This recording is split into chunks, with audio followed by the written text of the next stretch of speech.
지금 예수님이 예루살렘에 입성한 뒤로 굉장히 공격적으로 행하시는 모습을 보여주는데, 특히 오늘 23장에서는 서기관들과 바리새인들을 향하여서 굉장히 공격성이 두드러집니다.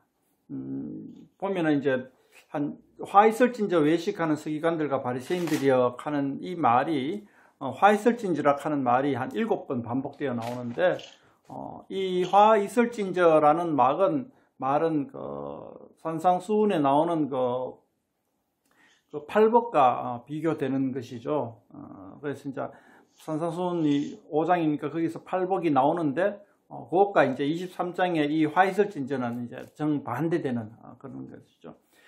모세오경 특히 신명기에서 보면은 똑같은 말이 나옵니다. 예, 에발산에서 저주하고 그리심산에서 축복하라 하는 말씀이 나오고, 실제로 이제 신명기 28장에 가면 이제 에발산 그리심산에 가서 이제 축복하고 저주하는 모습이 나오죠.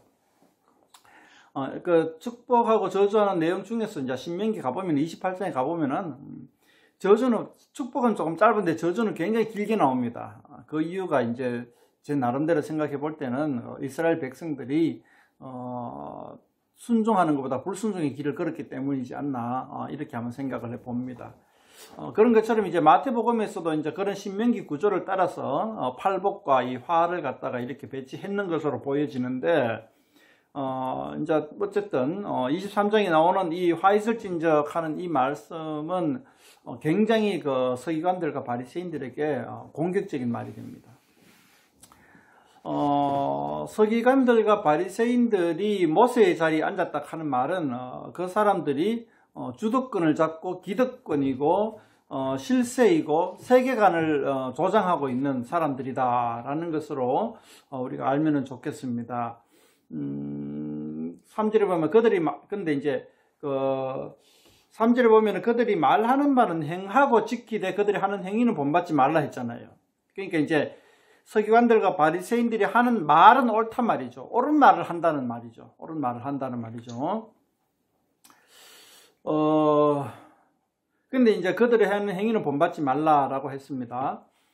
근데 왜 서기관들과 바리새인들이 말은 옳단 말이에요. 말은 옳은데 밑에 화 있을진저 하고 굉장히 욕을 막 많이 합니다. 우리는 이걸 좀 한 발짝 떨어져서 한번 살펴봐야 돼요. 옳은 말을 한다고 해서 그 사람을 신뢰하고 따라가고 하면은 되지 않느냐라는 질문을 우리가 해볼 수가 있습니다. 그런데 예수님은, 마태는, 초대교회는 말을 바로 한다고 해서 그 사람이 신뢰를 받거나 존경을 받거나 무리의 지도자가 되지는 않는 겁니다. 근데 오늘날 우리 이제 이 한국 20세기, 21세기 살아가는 한국인들을 보면은 말을 잘하면 다 따라가 버립니다. 말을 잘하면. 특히 교회는 그래요. 목사가 설교 잘하고 설교 번지르르 하고 재밌게 하고 지루하지 않게 하고 그렇게 하면 다 따라가 버립니다. 근데 경험상 그런 목사들은 이 삶이 좀 뒷받침이 못 되는 것 같아요. 근데 이제 이 하나님의 나라에서는 말이 아니라 삶을 본다는 거죠. 삶을. 그걸 23장에서는 이야기하고 있습니다. 말하는 바는 행하고 그들이 지키는 행위는 본받지 말라, 이렇게 하는 거예요. 근데 이제 여기 본문에는 서기관들과 바리새인들이라고 이제 표현을 했습니다만은 사두개파에서 주로 서기관들로 진출을 하는 경우가 있긴 있는데, 이 서기관들은 그 직책이죠, 그죠? 사두개파는 학파입니다. 이 사두개파의 학파는 말이 옳지가 않아요. 예수님이 너희들이 대단히 오해했다 할 정도로 부활도 부정하고 모세 오경만 경으로 인정하고 선지서는 전혀 받아들이지 않는 게 이제 사두개 학파의 특징인데, 그 사람들은 이제 이론도 틀렸다는 거죠. 예수님 입장에서 봤을 때, 예수님의 제자들 입장에서 봤을 때. 근데 이제 그 사두개파를 이제 책망하는 게 아니에요. 사두개파를 책망하는 게 아니고 이제 바리새 학파는 예수님의 제자와 이론이 별로 차이가 안 나요. 별로 차이가 안 나고 부활도 인정하고 선지서도 인정하고 다 뭐 인정합니다. 말은 비슷하게 한단 말이죠. 그런데 오늘 23장에서는 사도계파, 말이 틀린, 이론이 틀린 사도계파를 책망하는 것이 아니고 말은 똑같이 잘 하는데 행동이 안 따르는, 삶이 뒷받침이 안 되는 바리새인들을 책망합니다. 우리는 여기서 한번 고민을 해봐야 돼요. 말을 잘못하는 이단들을 갖다가, 우리하고 이론이 다른 이단들을 갖다가 막 굉장히 주의하고 경계하고 막 나쁜 놈, 죽일 놈 뭐 그렇게 뭐 취급할 게 아니고, 말은 번지르르 하는데 삶이 뒤따르지 않은 사람을 우리는 경계하고 책망하고 저주하고 꾸중하고 그렇게 해야 되지 않을까 싶다는 거죠. 그러니까 우리가 주의해야 할 사람들은 이단들이 아니고, 말은 번지르르하게 하는데 삶이 뒷받침되지 않는 사람들을 주의하라, 이겁니다. 화이슬진저 하고 내용들을 보면은 내용이 뭐 반복되고 뻔하고 해가지고 별로 크게 설명할 거는 크게 없는 것 같아요. 그냥 너무 뻔한 내용이라서.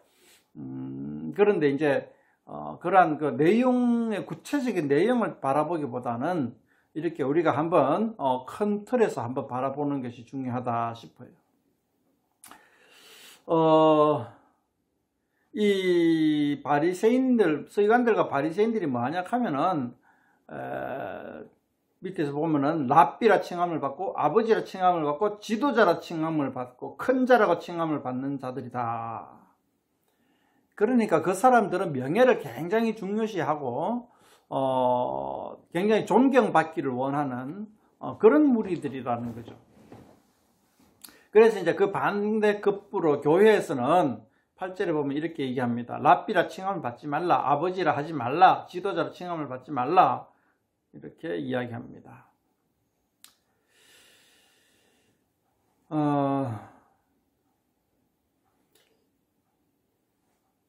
이게 그 8절에 보면은 랍비라 칭함을 받지 말라 해놓고 9절에 보면은 아버지라 하지 말라.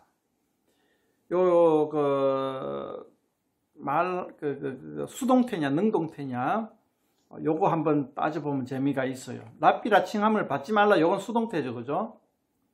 그러니까 나는 선생이네 하고, 그죠? 그런 어떤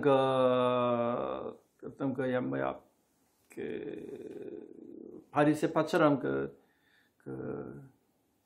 선생인 척 하지 말고 존경을 받으려고 하지 말고, 그 다음에 9절에 보면 아버지라 하지 말라, 이거는 능동체죠. 땅에 있는 자를 아버지라 하지 말라. 저는 요 9절을 갖다가 한번 살짝 살펴봤으면 좋겠는데, 둘 다 똑같은 겁니다. 그 사람을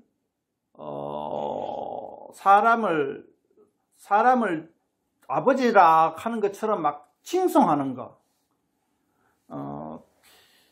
저는 386 세대라 가지고 우리 세대 때에 굉장히 우러러 보는 사람이 얼마 전에 돌아가신 백기환 선생이죠.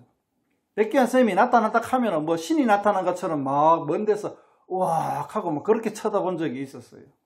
감히 근접하지 못한. 그렇게 하지 말라는 겁니다. 9절에는. 사람을 막 신처럼 그냥 굉장히 능력 있는 사람처럼, 그냥 굉장히 훌륭한 사람처럼, 우리는 김대중 선생님하고 굉장히 훌륭한 사람처럼 그런 식으로 우러러 보기도 하는데, 그렇게 하지 말라는 겁니다. 사람은 사람일 뿐인데, 9절에는 그런 말씀이에요. 사람을 갖다가 굉장히 그냥 사람 아닌 사람처럼, 사람 위에 있는 사람처럼 그렇게 취급하지 말아요. 성인 대접하지 말라는 겁니다. 성당에 가면 성인 가는 말도 나오는데, 사람은 사람일 뿐이에요. 아무리 똑똑한 사람도 사람일 뿐이에요. 이제 그걸 이제 저는 9절을 통해서 하고 싶은 말이에요. 그러니까 자기가 사람 위에 있는 높은 사람처럼 되지도 말고 남을 높은 사람인 것처럼 만들지도 말라는 것입니다. 우리가 8, 9, 10절을 쳐다보면은 10절, 11절에는 물론 똑같은 말이죠. 큰 자는 너희를 섬기는 자가 되라. 저 앞에 20장에서 한번 나왔던 말씀이죠. 12절에 누구든 자기를 높이는 자는 낮아지고 누구든 자기를 낮추는 자는, 그러니까 겸손하라 하는 말씀은 11절 12절에 겸손하라 하는 말씀은 앞에서도 누차 반복했던 말씀이고 8, 9, 10절은 이제 아까 얘기했던 것처럼 이제 사람 거의 그 신적인 그 성인 군자 이런 취급도 받지 말고 취급도 하지 말라는 겁니다. 근데 이제 우리는 보통 그 두 가지 다를 생각해도 보통 교회 가면은 특히 권사님들, 목사님 하면 꾹꾹 죽고 그냥 굉장히 성인군자처럼 쳐다보는 권사님들이 아직까지도 상당히 많이 있어요. 그렇게 하지 말자는 거죠. 목사도 잘못하면 책망을 받아야 되고 그 탄핵도 받아야 되고 우리 교파에서는 목사는 거의 그 종신입니다. 종신직입니다. 탄핵받지 않으면 종신직에 하고 탄핵하기도 굉장히 힘든 게 국회의원보다 탄핵하기가 더 힘든 게 목사입니다. 담임 목사입니다. 그렇게 하지 말자는 겁니다. 그냥 목사도 사람이고 잘못할 때도 있고 잘못하면 탄핵받아야 되고 책망받아야 되고 꾸중도 받아야 되고 또 스스로 그냥 굉장히 오류가 없는 거룩한 지식이 충만한 나는 훌륭한 그런 그냥 손만 내밀면 모든 사람들이 쓰러지는 그런 훌륭한 목사이네 하고 그런 척도 하지 말자는 겁니다. 그게 하나님의 나라의 특징이다. 하나님의 나라의 속성이다. 이렇게 한번 생각을 하면 좋겠습니다. 3절에 보면은 그들이 말하는 바는 행하고 지키되 그들이 하는 행위는 본받지 말라 했으면 무엇입니까?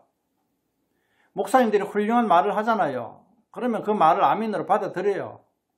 그런데 그 훌륭한 말씀을 하시는 목사님 삶은 어떤지 쌍심지 켜고 쳐다보란 말이라요.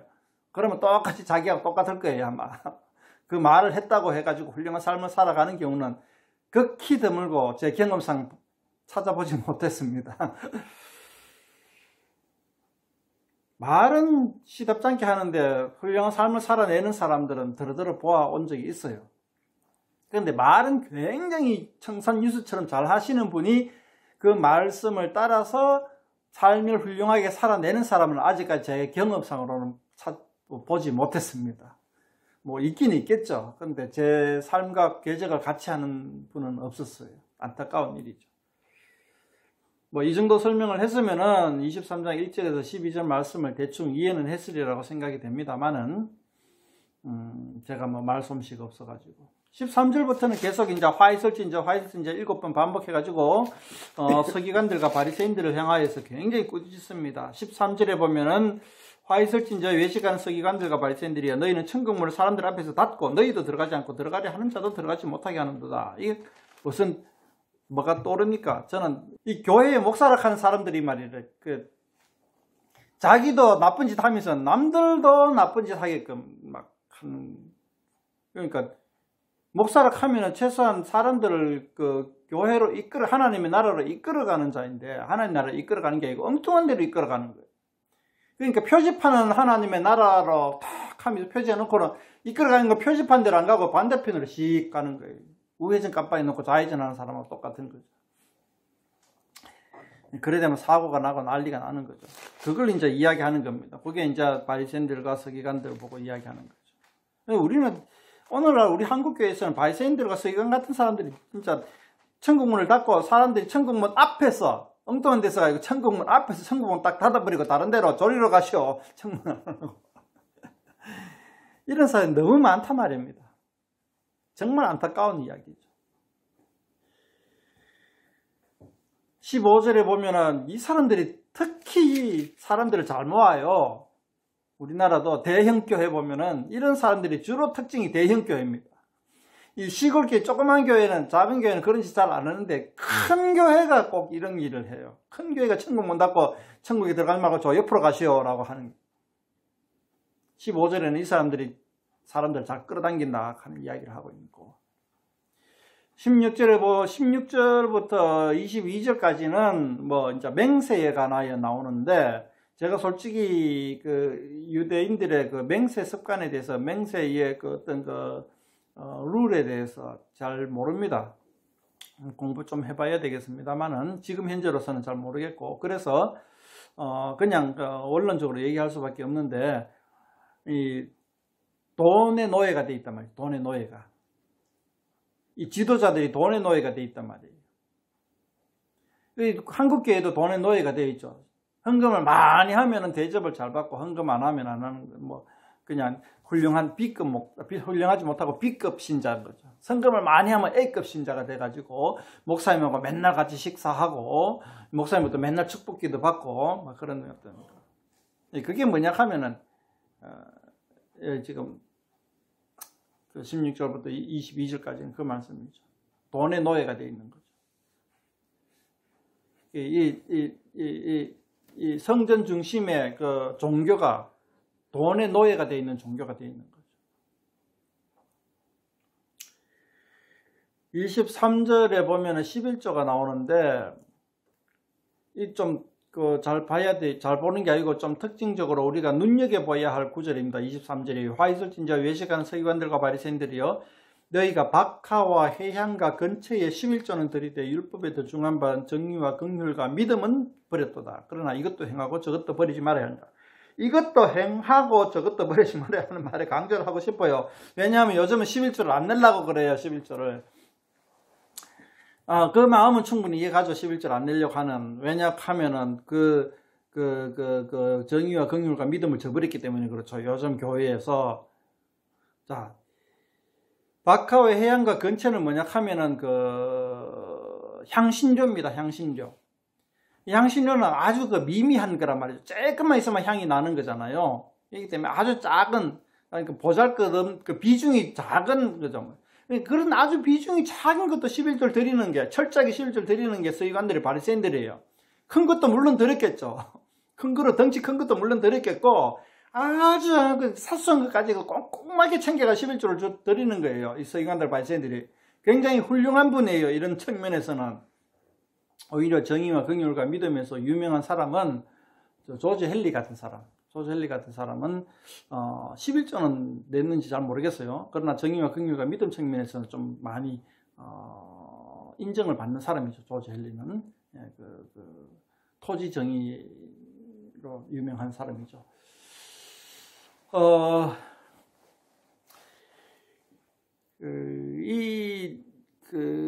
왜 11조하고 정의와 긍휼과 믿음이 나오냐 하면은, 여기서 우리도 잘 알아야 돼요. 11조의 정신이, 저도 이제 페이스북에도 올리는 글인데, 11조의 정신이 바로 정의와 긍휼과 믿음이라는 거죠.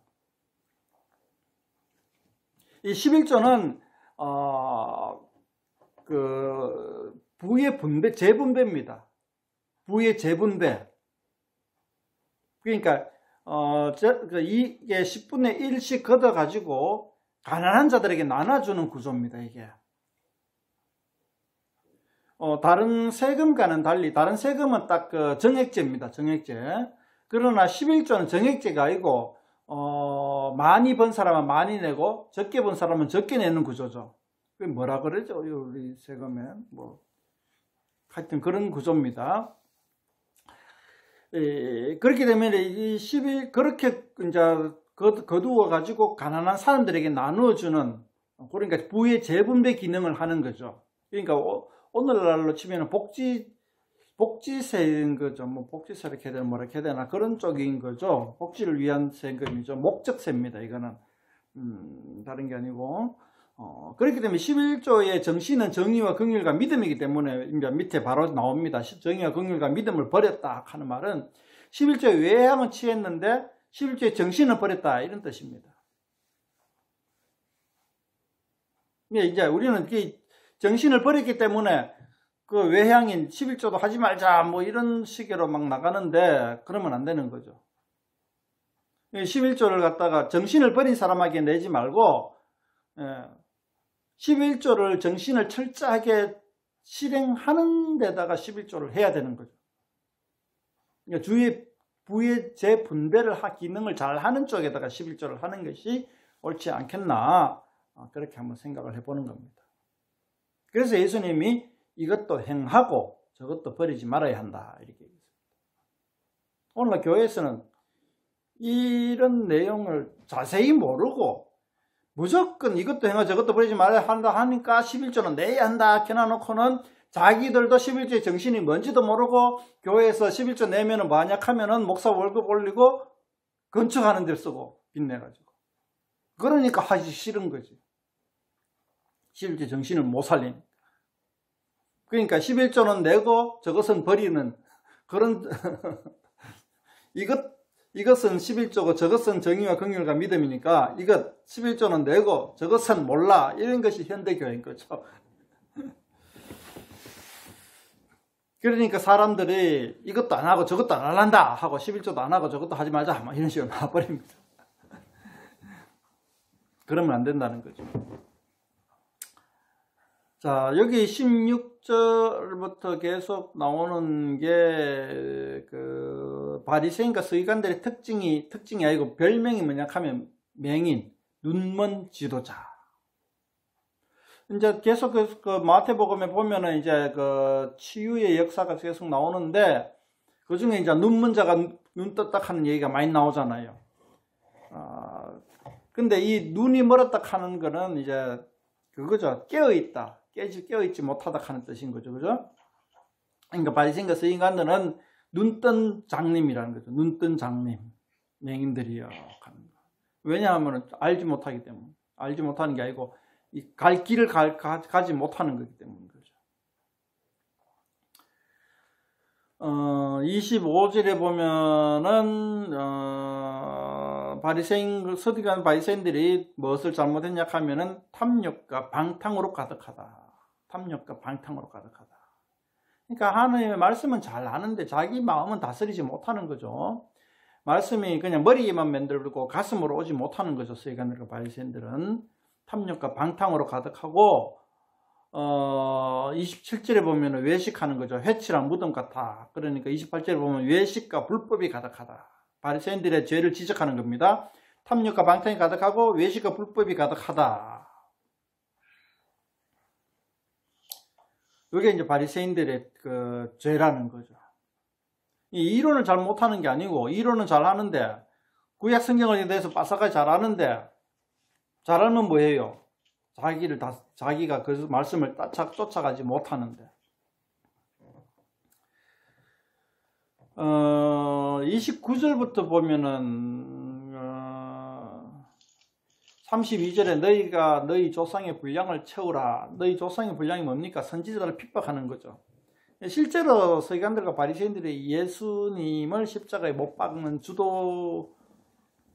주동자죠. 주동자들이죠. 32절 너희가 너희 조상의 분량을 채우라 하는 말씀이 그 말씀이죠. 예수님뿐만 아니고 이 마태복음이 기록될 당시 약 60년대 AD 60년대쯤까지 계속해서 사도들과 속사도들을 계속 핍박하죠. 이 사람들이 이 사람들과 같은 쪽에 있는 사람들이.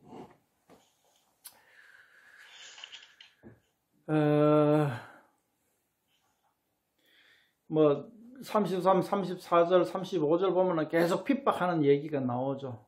계속 핍박하는 얘기가 나오죠. 근데 계속 핍박하는데 36절에 보면은 참 무시무시한 말씀이 나옵니다. 35절부터 볼까요? 그러므로 의인 아벨의 피로부터 성전과 제단 사이에서 너희가 죽인 바가랴 아들 사가랴의 피까지 땅 위에서 흘린 의로운 피가 다 너희에게 돌아가리라. 다 너희에게 돌아가리라. 36절 내가 진실로 너희에게 이르노니 이것이 다 이 세대에 돌아가리라. 이 무시무시한 말이죠. 과거에 태고적 조상 때부터 지금까지 모든 조상들의 죄가 꾹꾹 눌러 쌓여가지고 지금 예수님 시대에 폭발을 해버리는 거예요. 예수님 시대, 예수님 이 세대니까 AD 70년에 폭발해버린 거죠. 물론 유대 민족이 망할 때, 그때 유대 전쟁사 망할 때 그 장면을 보면은 좀 실로 좀 끔찍합니다. 끔찍하고 안타깝고 그걸 영화로 만들면 19금 영화가 나와요. 굉장히 잔인하기 때문에. 잔인한 장면이 너무 많이 나와요. 이 역사가들이 요세푸스의 글을 읽어보면은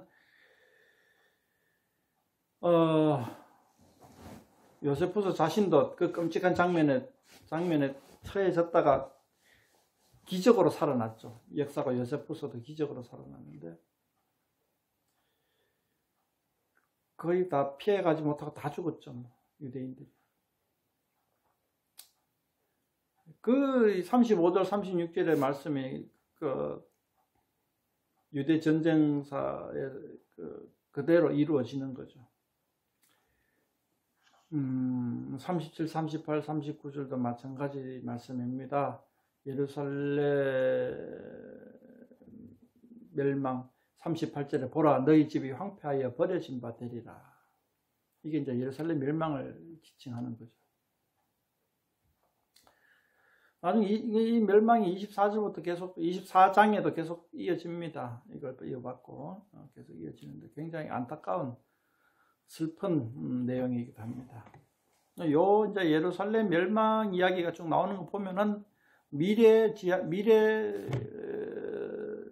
나오는 거 보면은 이제 예루살렘 멸망하기 이전에 마태복음이 기록되었다라는 것을 우리가 알 수가 있죠. 근데 이 성경을 못 믿는 사람들은 예루살렘 멸망하기 전에는 예루살렘이 멸망할 걸 왜 알았냐, 멸망하고 난 다음 알았으니까 기록했지 않느냐 해가지고 마태복음이 멸망 이후에 기록됐다라고 얘기를 합니다. 그러니까 이 성경을 못 믿으니까 그러는 거예요. 예언이 아니라 실현된 거를 예언식으로 적어놨다 이렇게 얘기하는 겁니다. 분명한 거는 예언식으로 적어놨어요. 결과적으로 적어놓은 게 아니고 예언적으로 적어놓은 거예요. 앞으로 있을 일이다라고 적어놓은 거예요. 그러면은 이게 뭐냐 하면 예루살렘 멸망 전에 기록된 거라는 거죠. 성경을 믿으면은 예루살렘 멸망 전에 기록된 거고, 성경을 못 믿으면 예루살렘 이후에 적는 거죠. 구약 성경에 보면은 어디입니까? 다니엘 섭니까?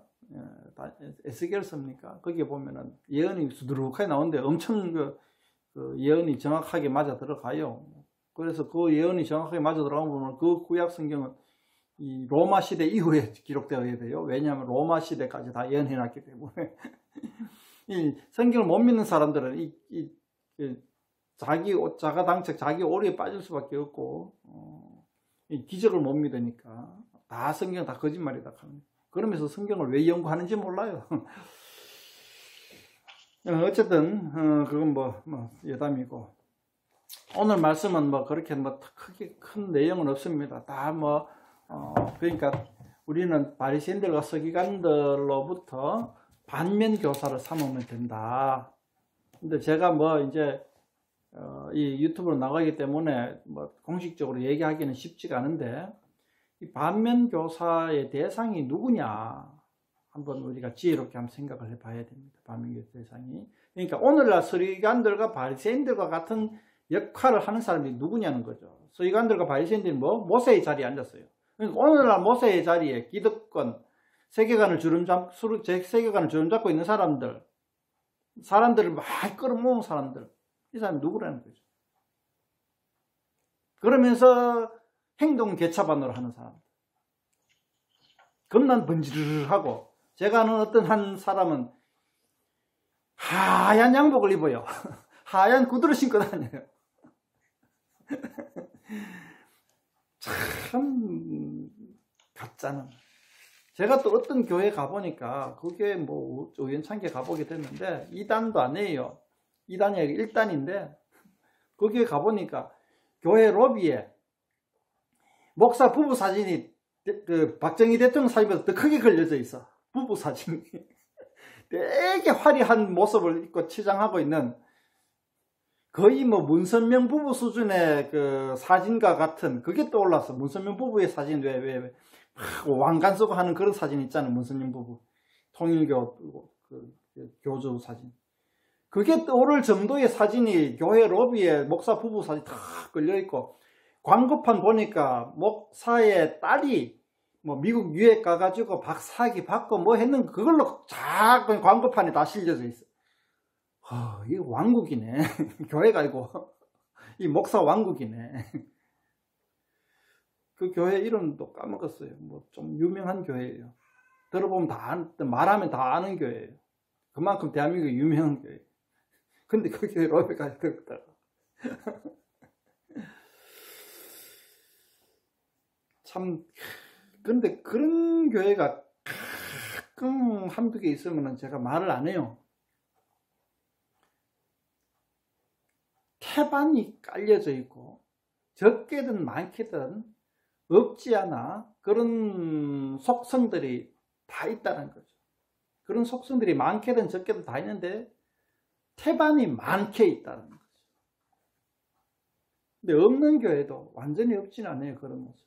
물론 우리가 하나님 앞에 성인이 아니기 때문에 완벽할 수는 없지만은 그런 정도가 아니에요. 그걸 갖다가 부끄럽거나 잘못했거나 살짝 숨기고 싶어 하거나 그런 모습들 아니고 그런 게 점점점 커지고 자랑스럽게 생각하는 경향이 있다는 거죠. 우리는 그런 안타까운 상황에 놓여 있다. 그래서 우리는 매우 주의해야 한다.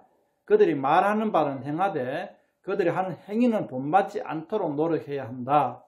그걸 우리가 23장을 통해서 한번 살펴보면 좋겠습니다. 그런 사람들의 특징이 뭐?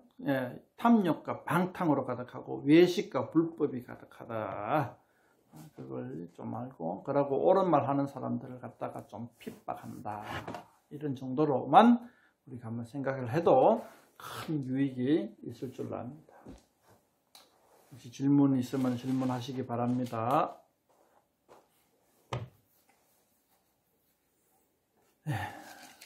기도합시다.